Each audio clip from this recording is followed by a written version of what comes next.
Musical Talk, the UK's independent musical theatre podcast.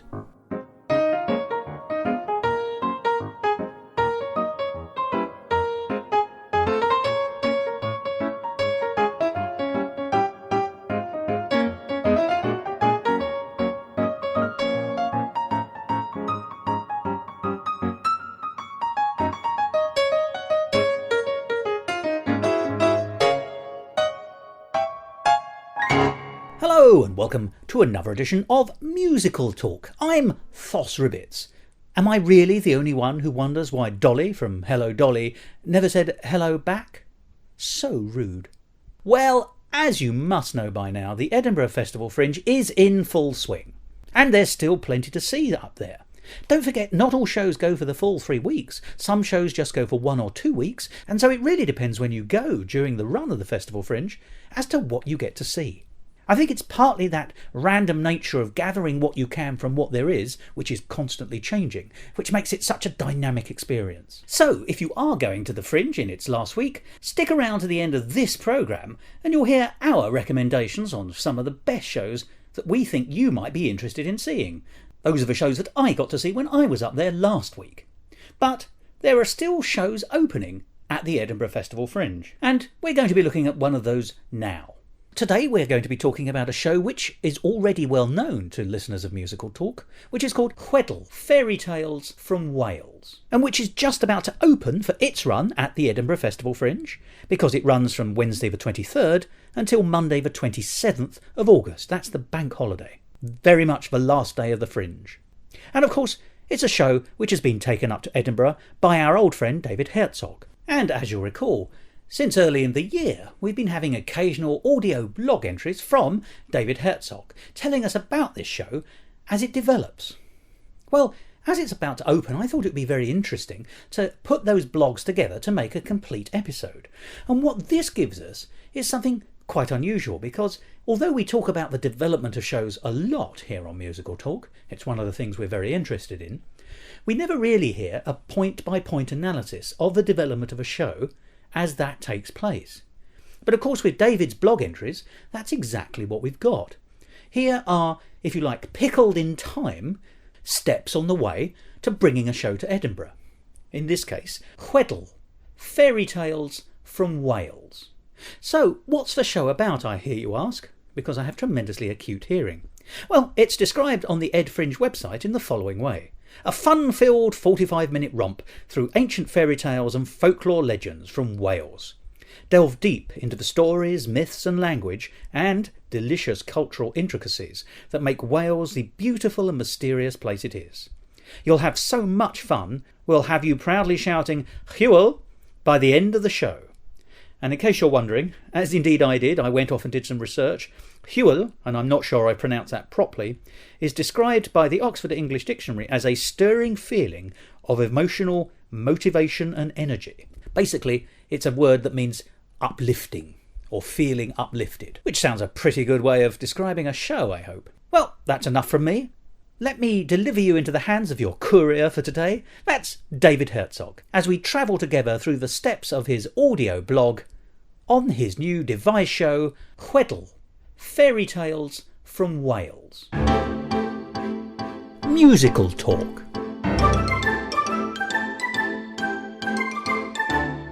Well, hello, musical talkers, and thank you very much to Mr. Thos for letting me be on the program. I love being here, as always. And so my purpose for this conversation today is to tell you all about my trip to Edinburgh. Thos and I thought it would be a good idea if I sort of journaled my thoughts audibly onto the program for you, as we never had a chance to do that with the company before leading up to the events for the Edinburgh Festival Fringe. So let me start right at the very beginning, which is a very good place to start. The piece that we have decided to take up this year is a device piece with music that we have entitled Chwedl. And Chwedl is the Welsh word. It doesn't technically have a direct translation, but it's most closely affiliated with Welsh folklore or Welsh legends. We thought it would be great to showcase the best of Welsh folklore and culture in a device piece, and include as much Welsh music as we can. Now, the piece is going to be as bilingual as it possibly can. Mostly it will be in English, obviously, since the vast majority of our audiences in Edinburgh will be English-speaking. But we wanted to tap into as much of the Welsh culture as we could. My wife and I recently moved back up to the North Wales area. A couple of years ago, we were living in London for years, and as much as I personally love London, it has been great to experience the vast culture and history that Wales has to offer, and we're going to try our best to include as much of that into Chwedl as possible. My wife, April, who is also a performer, is also currently head of the Pauline Quirk Academy in Llandudno. Now, for those of you not familiar with the Pauline Quirk Academy, it's a chain of academies for students ages 4 to 18, darted all across the country, very similar to groups like Stagecoach and things like that, if you're familiar with them. The difference with Pauline Quirk Academy is, in addition to sort of singing, dancing, and acting, they also offer modules in non-musical theater as well as film and TV acting. And the Pauline Quirk Academy have actually opened up their own venue in Edinburgh this year for the Festival Fringe. It'll be their first year here in 2018, and they will be presenting works by students from academies across the country, as well as with teachers. And that's where I come in. April, my wife, and her academy, we have gotten together with some of our teachers to put on a show of our own at this year's Festival Fringe. So again, friends, the reason that Thos and I thought it would be a great idea to record some of my thoughts and journal some of my ideas as we go along this process is that it gives you, the listeners, a first-hand account of what it is like to take a show to Edinburgh. As I record this, it's late in February. We've already gotten the initial ball rolling with things like booking accommodation for the Fringe. That's already taken care of. We've gotten our initial ideas and marketing plans and strategies to the PQA head offices, and they're starting to get the ball rolling with getting our show and our names and all that good stuff into the Fringe Festival brochure. So now that we've gotten some of the nitty-gritty stuff done with getting to the Fringe, we have now started the fun process of getting the piece written and devised. So the next step that we have as a company is to sit down, roundtable style, and just start throwing ideas into the mix. How do we want the show to come across? What messages do we want? What kind of arc do we want the story to follow? And also, more importantly, which pieces of Welsh folklore do we want to include? What are some of our favorite stories? A lot of it's stuff that we know, but most of it is going to be stuff that we have yet to research, yet to discover. What kind of music do we want to put in? Do we want to put in mostly Welsh folk music? Do we want to put in contemporary Welsh songs? The possibilities for us at the moment are limitless, which is what makes this process so exciting. So keep tuning into Musical Talk, especially to the interviews and episodes that are presented by Mr. Thos Ribbits, and I will be keeping you up to date with everything the PQA Llandudno get up to. In the meantime, as always, you can follow me on Twitter. I'm still available at DavidHerzog06, and of course follow Musical Talk at Musical Talk on Twitter as well, and all the other lovely social media things that we're on, and you can follow my process on there as well. And you can also follow my exploits with my current project that I'm working with, which is working with the folks at Image Musical Theater and their production of Robin Hood, which I'm currently on the road with. Thank you so much for having me, as always, Musical Talkers. We'll talk to you again soon. Bye-bye.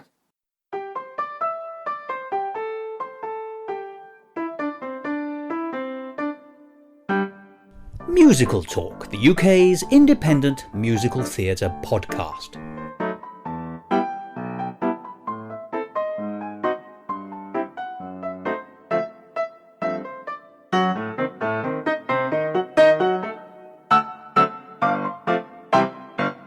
Hello again, Musical Talkers. It's Dave here. So I'm here today with all the latest gossip from Chwedl, the show we're taking up to the Edinburgh Festival Fringe in August. As I mentioned previously on the program, we are taking up a devised piece all based on Welsh folklore mythology and the Welsh culture and language as well. The full title of our piece has now become Chwedl, Fairytales from Wales. It's starring myself, also Daniela May, April Herzog, my lovely wife, and Edwina Lee and Bloss Berrigan Jr. The five of us have been taking care of the nitty-gritty stuff, booking accommodations, signing contracts, getting ourselves added to the Fringe brochure, all that lovely stuff. Now that that's all done, the five of us are now doing the fun stuff, putting together our favorite Welsh fairy tales and folklore stories for a 45-minute Fringe-friendly show. We've started the writing process by sitting across the coffee table and throwing as many ideas into the pot as possible. It's been very exciting, and we're about to start getting the show on its feet in the next couple of days. The writing process so far has been darn good fun. To show you what I mean, here are some exclusive behind-the-scenes, surreptitiously recorded conversations of myself and my fellow castmates during the writing process. Enjoy! Hey, this is exciting, and Daniela and I have both had a sort of ethereal kind of image in our heads, and then David's brought up this idea of interjecting funny little Welsh bits in, and we said, we hadn't thought of that. Well, yes, it could be funny. Why couldn't it be funny? It's just not what either Daniela or I happened to have originally imagined. Mm-hmm. Yeah, Daniela basically had pictured a fairly dark version of it, which when we first started toying with this idea, that was the first idea I had in my head as well, like a sort of very Midsummer Night's Dreamy type vibe. That's the kind of thing in the woods, in the forest, lots of green, lots of, ethereal is a good word, Celtic.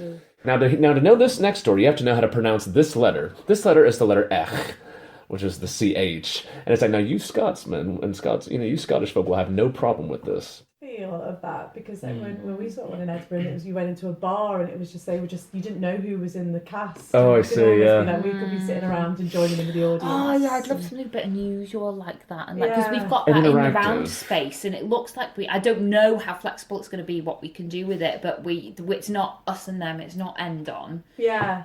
See, we could be dotted almost in the audience. People start, and then we could be coming, and then we get up and do stuff. I saw a show in Edinburgh that was like that. So it'd be really nice. Although I'm throwing this into a story that we don't have at the moment, is to make Welsh cakes. I thought of Welsh cakes just a second ago. I thought about that. Yeah, have a baking element to it. Yeah. Maybe they have to write things on slate.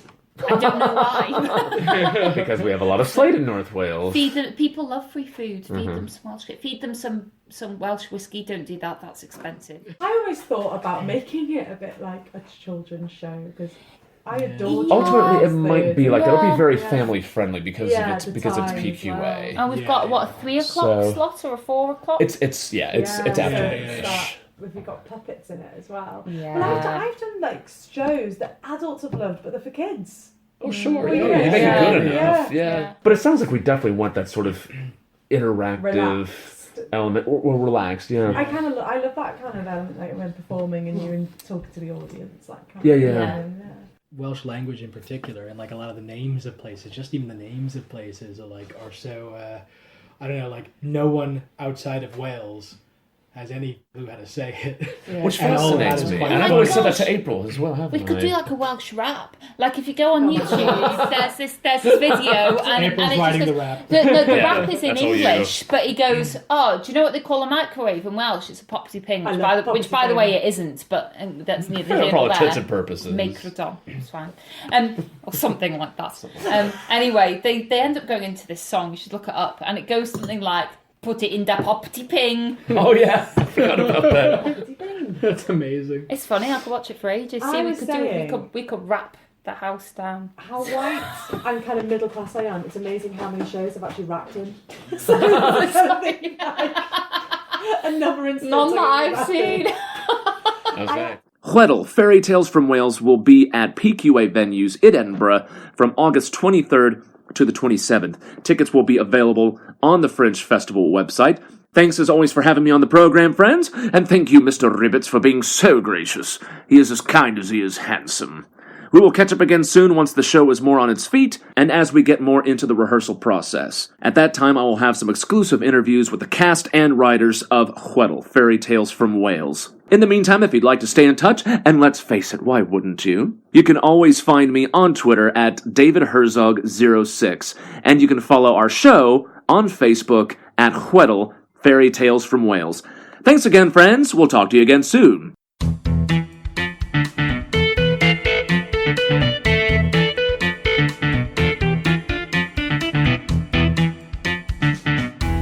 Musical talk. Hello again, musical talkers. It's your favorite American, Dave.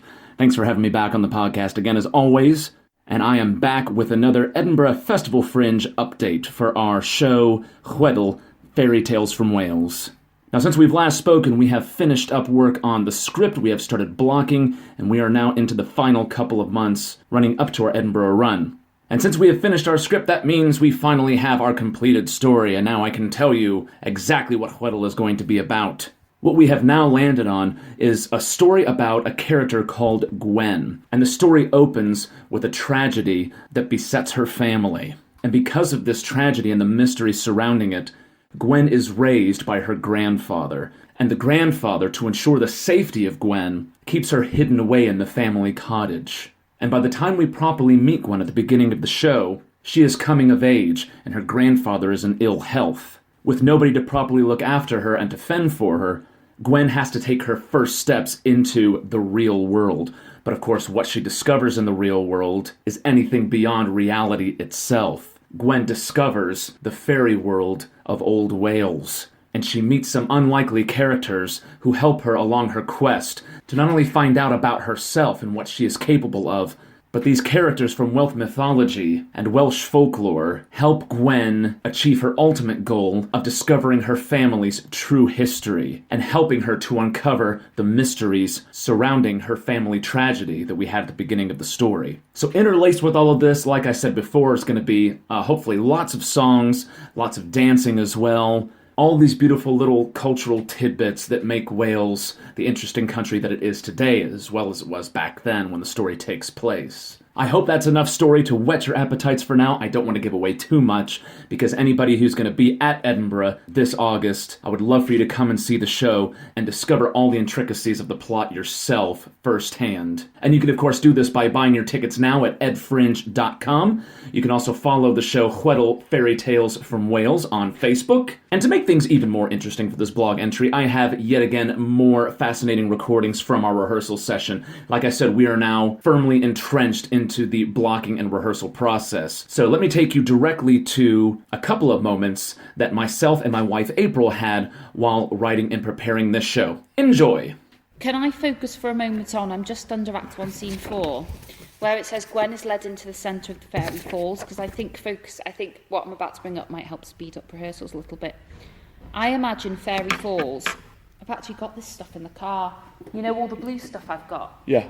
But we're going to need a certain number of people. 2 people as fairies, so we're in character as fairies, one either side, waving the falls that she walks through. Doesn't have to be this way, we can do it a different way, but let's say there's 2 people. So you've got Gwen, you've utilised 2 more people. Bloss is on a drum, which leaves 1 person to maybe do the rain stick. Could be very nice, because especially if we do that, I could see you guys on a level, a raised cube, or like standing on top. I don't know if there's even possible to get to the top of the seating area easily, but as long as you're stood slightly above and doing that, because if you're doing this, that's great for a river, but if you're up above doing it, that looks really cool for a waterfall. So let's say, sorry, I know there's now a table in the way, let's say that you're the other fairy. Yeah. So I'm up here, am I? So is this material up here? It doesn't reach to the floor. It's up here, is it? How long is the blue stuff that you have? I have different lengths. Let's say whatever length you want, because I can always buy some more. Yeah, because it's...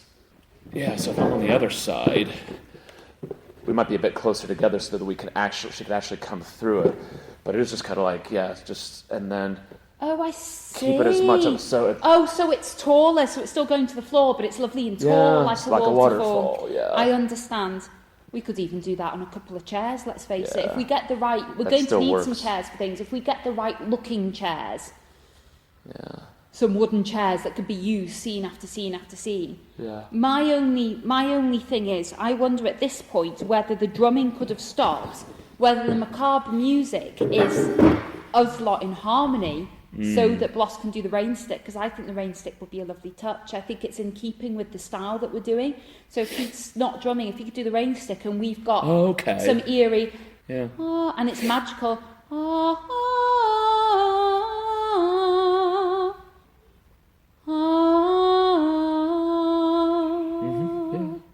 Yeah. I like that. And that's recorded too. I kind of like that melody you just invented. Great. Yeah. But then could you even do, if you did thirds in the minor key, would even just thirds do the trick?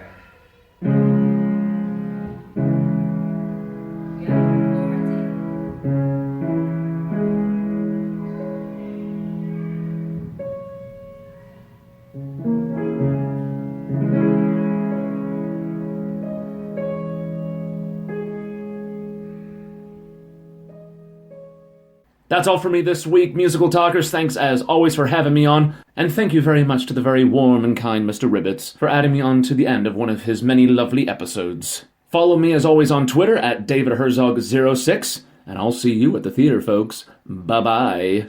Musical Talk, the UK's independent musical theatre podcast. Hello, Musical Talkers. Today's entry is going to be a short one.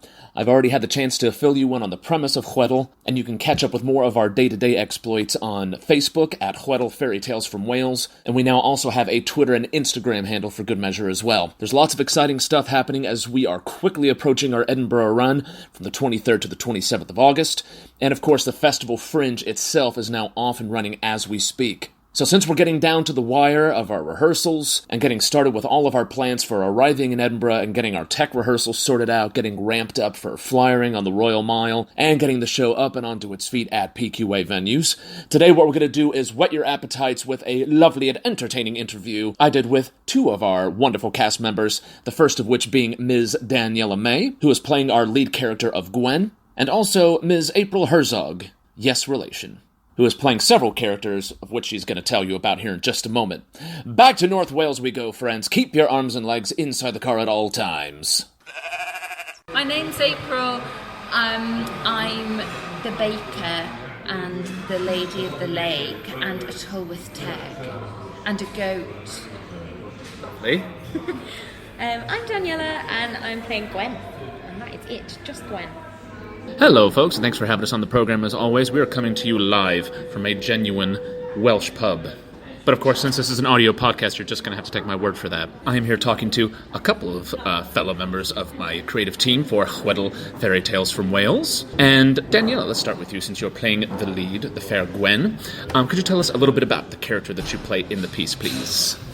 So, Gwen is basically a young child of indefinite age, and she's just led a kind of a sheltered life. So she's been only in the cottage with her grandfather her entire life, and then her grandfather dies and she ventures out into the world. So it's a little bit about her coming of age kind of thing along the lines, and also with kind of involvement in the story. So she gets a little bit wiser as the story goes on, but she's a bit naive, a bit green.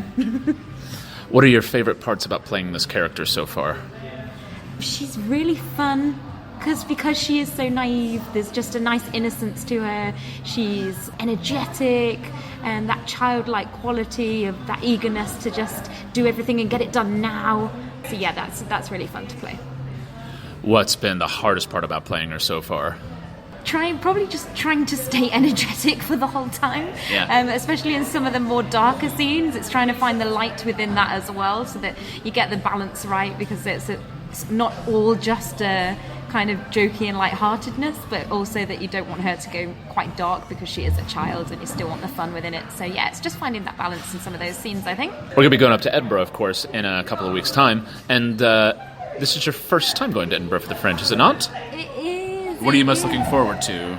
I'm mostly looking forward to everything because I don't really know what to expect. I've had a lot of friends do it, a lot of friends have told me that I have to do it, so yeah, I'm excited for the opportunity to perform, but also excited to just go and see lots of stuff while I'm up there as well, just get the full experience and hopefully get some audience members in to see what we produce, because I'm really getting quite proud of what we've done here in Wales. Cool, thank you very much. Now, April, tell us a bit about some of the characters that you play in the piece, please. Well, I play Madame Baker, as Gwen calls me. She was born and raised in Blaenau Festiniog. There's a little more than meets the eye to the baker. I think she knows more than she's letting on. She's a joyful character, quite strict. Definitely takes a liking to Gwen when she comes along. I think wants to sort of mother her a little bit. Interesting. Do you think so? You think she likes Gwen? Oh yeah, I think she likes Gwen. I mean, the baker definitely is used to getting her own way. She runs her own bakery. She sells her own bread. She's in charge, you know. So yeah, that's the baker. She's very Welsh. What makes her very Welsh? My excellent accent. Yeah. My excellent Doing accent. a good accent. Except on the odd occasion when it's a little bit not Welsh, but I'll leave that to the audience to decide if I do slip up on the night what accent. We don't know what she's talking about, do we? Not at all. And then there's Lady of the Lake, who is think she's been left on her own a little too long in that lake. She's a little bit haughty. She definitely thinks a lot of herself. She thinks she's forgotten how to interact properly with human beings.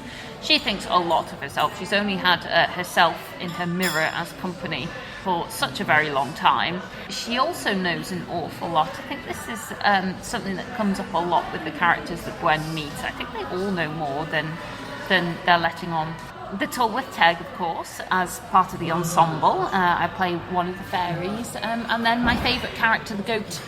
Oh, lovely. We might have to hear a bit more about the goat here in just a second. But the Lady of the Lake, I mean, of all the characters that we have written about in this show, I'm guessing the Lady of the Lake is probably going to be the one that people know the most if they're super into mythology and things like that, because the Lady of the Lake is part of the King Arthur stories and things like that. Do you want to tell us a little bit about more? You mentioned being very entranced by her own image in the mirror and things like that. That sort of just came out in rehearsal. We weren't really sure who the Lady of the Lake was and what her deal was. There are so many different stories around the Lady of the Lake, how she got to be there, different stories about her relationship with Excalibur, with this sword.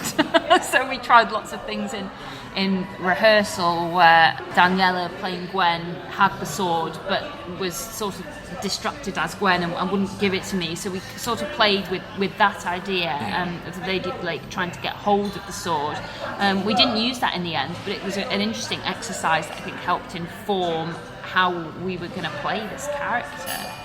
And tell us about the goat. The goat's called Lucy. She is a sheep playing a goat in this play, so she's an actor just like the rest of us. She's very versatile. So Lucy is a hand puppet. Oh, thank goodness. Okay, that makes much more sense. I feared I was losing control of this interview. We can't wait to see both of you and the goat in the show as well. Tell us what you're most looking forward to, April, at this year's Edinburgh Festival Fringe. I'm really, really, really looking forward to seeing some of our friends up there who are performing, and just the whole buzz of the Fringe, and seeing how it's changed as well, because the last time I was there was when you were performing, David, about 10 years ago. The last time I was there performing was maybe about 12 years ago, and social media wasn't really a thing then. I mean, it was starting up, but Facebook certainly wasn't really a thing yet. Twitter, I don't know if that was around. So the way that you advertise now at the Fringe is completely different.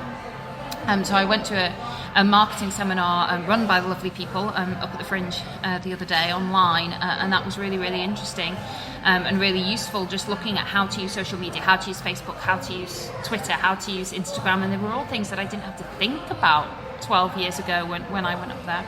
So it'll be interesting to see how that's kind of changed.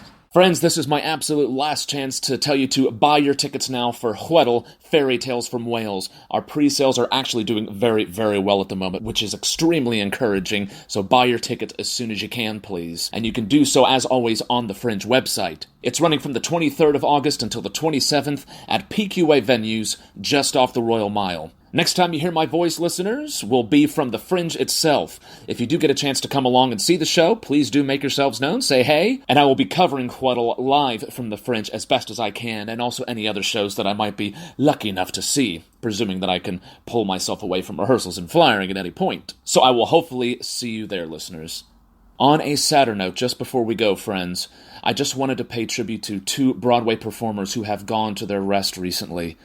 The first being Gary Beach, who listeners will most likely know from being an original cast member of shows like The Producers and Beauty and the Beast. He passed away just recently, back in July. And the second hit a bit closer to home for me, and this was the passing of Trent Armand Kendall. Though he's not much of a household name in the theater world here in Britain, he is certainly well known and loved in New York and the Broadway community itself. He is known for being a part of many shows, but particularly for being in the original cast of Bat Boy the Musical, as well as being involved in productions of Five Guys Named Mo, Cats, and also the most recent revival of Into the Woods that starred Vanessa Williams, just to name a few. At the time of recording, his birthday would have been today, August the 5th. I was lucky enough to meet Trent back when I was researching my master's thesis, and we kept in touch over the years. I was hoping to have him on the program to discuss his marvelous career in musical theater, but sadly that never came to fruition. Please remember both of these extremely talented men who will be greatly missed.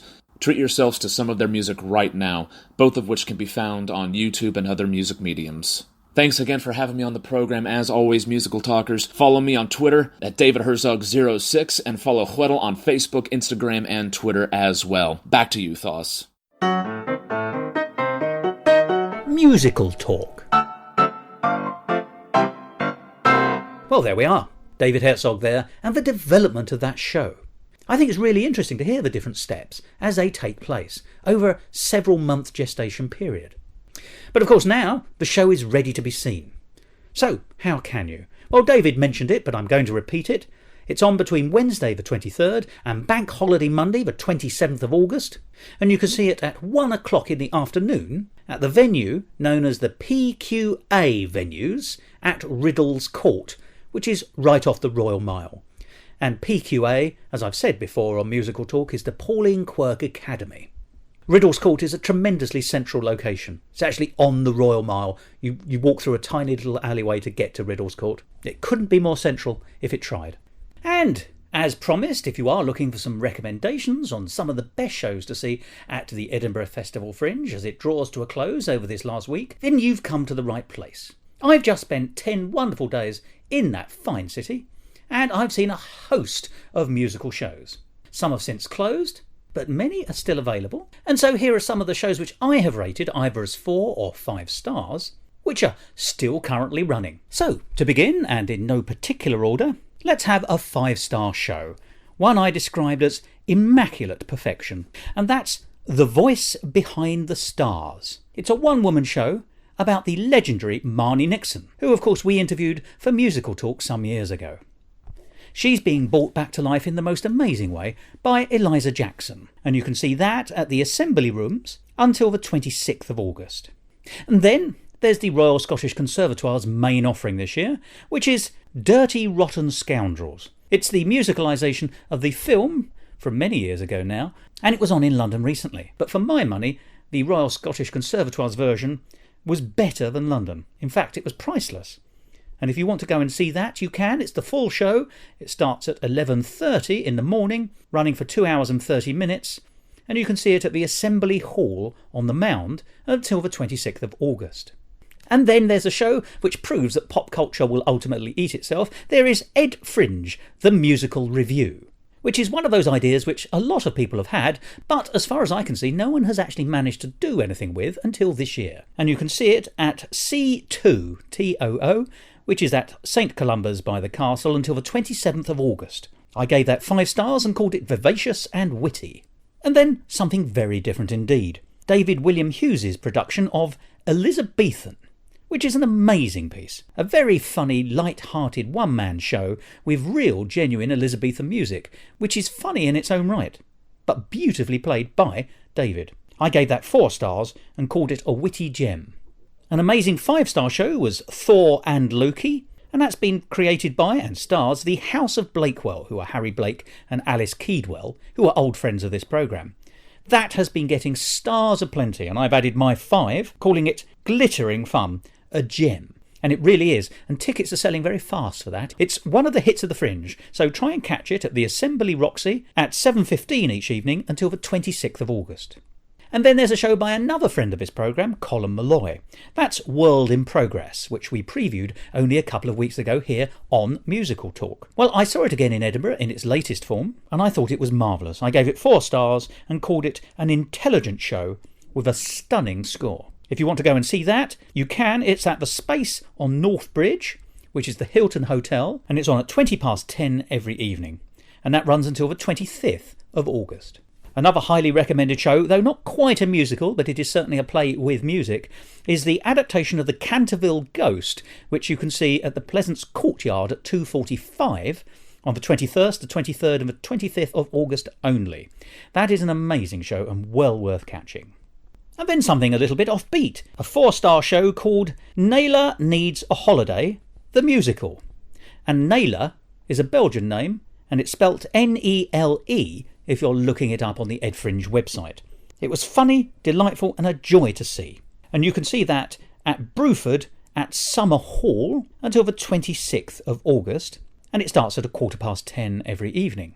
A new British musical by the name of 89 Nights also caught my eyes, and indeed my ears, and for me it was a delightful gem. You can see it at C2, that's St Columba's by the Castle again, at 4 o'clock in the afternoon until the 27th of August. Another show finishing on the 27th of August is The Fear. That starts at 10 past 11 every day at the venue known as C Aquila, Aquila, which is at Roman Lodge in Johnson Terrace. And that was a 5-star show that tickled me immensely. It's a hilarious and poignant must-see, and I gave it 5 stars. And then, of course, there's the all-important Musical Talk Pick of the Fringe 2018. And that this year went to a show which we've mentioned before here on Musical Talk. We like to award the Pick of the Fringe to new writing. Well, this show itself came up to Edinburgh 2 years ago, but it is the same show, and it's been in development ever since then. So I think it counts as new writing. It's called The House of Edgar, and it is an amazing piece of musical theatre, and I'd strongly recommend you get to see it if you get the chance. I gave that 5 stars, and it is the Musical Talk Pick of the Fringe. It's on at 10 past 11 at Greenside at Nicholson Square and runs until the 25th of August. Well worth catching. But there is one other show I'd strongly recommend that falls into the musical theatre category. It's slightly odd. It runs for only 10 minutes. It's an animated opera called Drive-By Shooting, and you can see it at Summer Hall. It's shown every 15 minutes between 9:30 and 11:30 in the evening at that venue, and it's wonderful. It's an animated opera about 3 pensioners, one of whom is intending to shoot her husband dead by, and I quote, shooting the fecker in the pecker. Even if you don't like opera, you will love this. It's a 10-minute slice of delight. Well, those are my favourite 4- and 5-star shows which I saw this year, which you can still see at the Fringe, and I hope that you give yourself the chance to do so. If you can't make it to Edinburgh, keep your eyes peeled for those titles, because they may go on tour elsewhere across the country. And we'll be talking about many of them in future episodes of Musical Talk. But Edinburgh isn't just about musical theatre. I might as well mention that if you're looking for a drama, you could certainly see Kids Play, which is one of the most amazing thrillers I've seen for a very long time. That's on at 5:15 at the Space on Nidri Street until the 25th of August. And if you're looking for a laugh, one of the funniest shows I've seen, by a country mile, is Cream Tea and Incest at the Space at Surgeons Hall at 7:05 every day. And that is running until the 25th of August. Tickets are selling out for that quite quickly because it's brilliant. So if you do get the chance, perhaps for the bank holiday weekend, why not pop along to the Edinburgh Festival Fringe? And if you're there, go and see Chwedl and any number of other shows, musical or otherwise. It's the biggest arts festival in the world. And if you go, you'll have made it one person bigger. So well done on being a record breaker.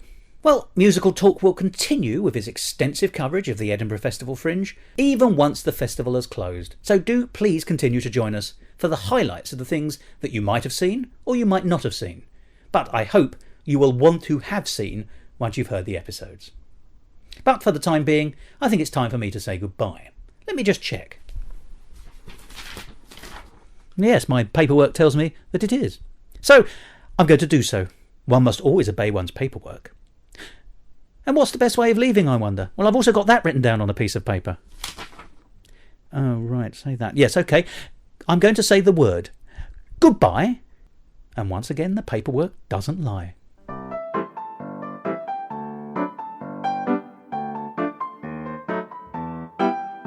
This episode of Musical Talk presented and edited by David Herzog and Thos Ribbits. Copyright Musical Talk 2018.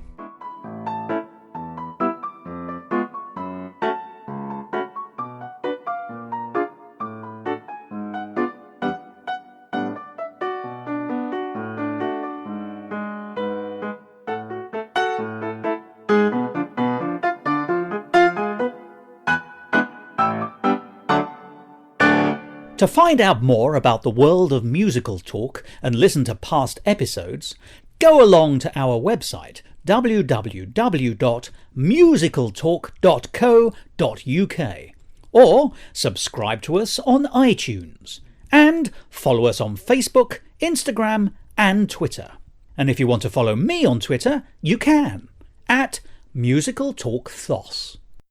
So she's been doing her vocal exercises every day, meh, meh, meh, you know, trying to find the right sort of bleat for a Welsh mountain goat. Well said. She visited the Welsh Mountain Zoo the other day to try to see the goats. They were in hiding though. She was hoping to sort of embody the goats a little bit more.